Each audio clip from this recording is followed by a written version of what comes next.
Hey everyone, it's Shade. So 7 hours of Dark Souls gameplay is lost, so I feel like you guys deserve a bit of an explanation. Okay, so last time we left off, we were in the Undead Settlement, which the Undead Settlement is the 7 hours of gameplay that I lost. Me talking to Yol of Londor, all my upgrades, getting this badass equipment I have now. The new sword and shield and some of the new weapons that I have, all of it was lost.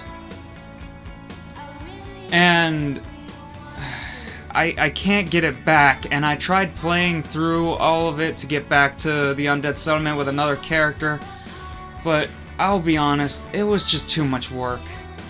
So I'm gonna try and give a little bit of an explanation of what happened.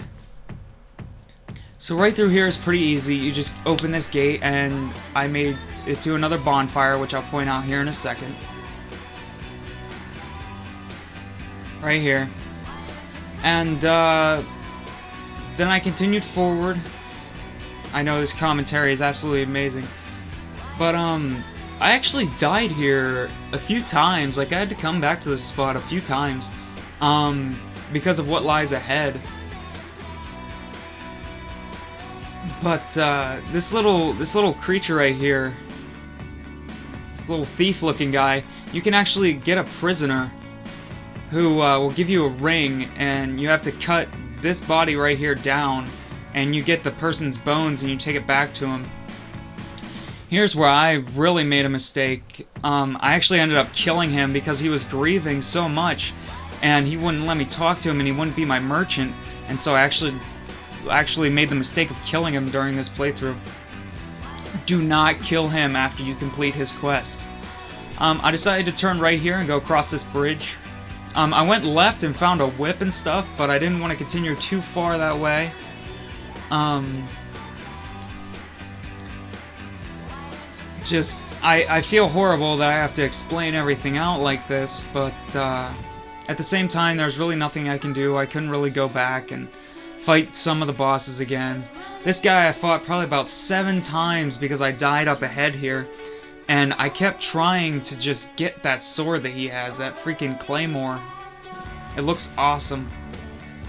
But sadly, I never got it. Which leads us to our next little area that absolutely sucked for me. Right here was probably one of the most god-awful areas ever. I kept dying by those explosive barrels.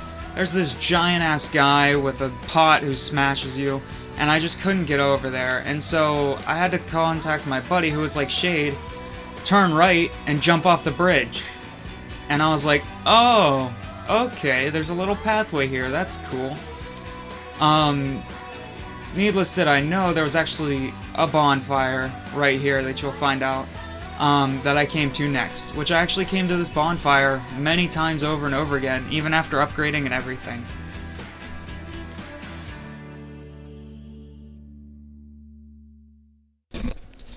So, next up is this area where it's actually behind the guy that I was saying earlier who was throwing the pot. To the left, up that pathway there, well, down these stairs and up the ones that you're going to see here in a second, right there, there's actually a door that's closed, which is actually a boss fight between this giant tree that many ends have probably seen people who had like early access or beta access play against him. This area I'm running to right now, I already talked to this guy who's sitting down at the left side. You'll see him in a mere second. And I noticed there's a cave that I actually didn't venture into. I actually did not go in there at all. But you actually meet Sigvard in here, if any of you remember him, and you actually take this the whole way up, this lift here, the whole way up, and you talk to a giant who will actually shoot arrows in a certain area if you talk to him and befriend him and kill your enemies. And you go about halfway up, and you get to the giant tree boss. And I killed him and went back to the guy and gave him what he needed, the guy at the Firelink Shrine, the little midget dude. One of the Lords of Cinder.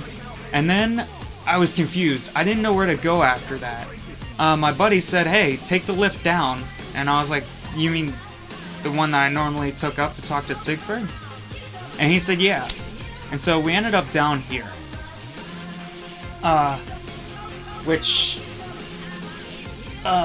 This is actually leading to the next area, which makes me question... Oh wait. Yeah, I would have to kill the tree then to get to get what the Lord of Sinner wanted. I almost was thinking that I could have just bypassed it, but I would have been very wrong.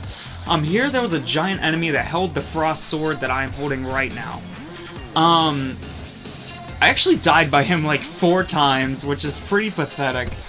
But when I finally did get around to killing him, I took the sword and it was a lot better than the one I had. And as soon as you walk out these nice gates here, you're actually right in the next area. That was all that the Undead Settlement was. It wasn't that big or that grand. I'm probably going to go back and look through it a bit, maybe show you guys some stuff. But until next time, I hope you guys enjoyed. If you would like to drop a like or subscribe, that's totally up to you. But I hope you folks have a lovely day.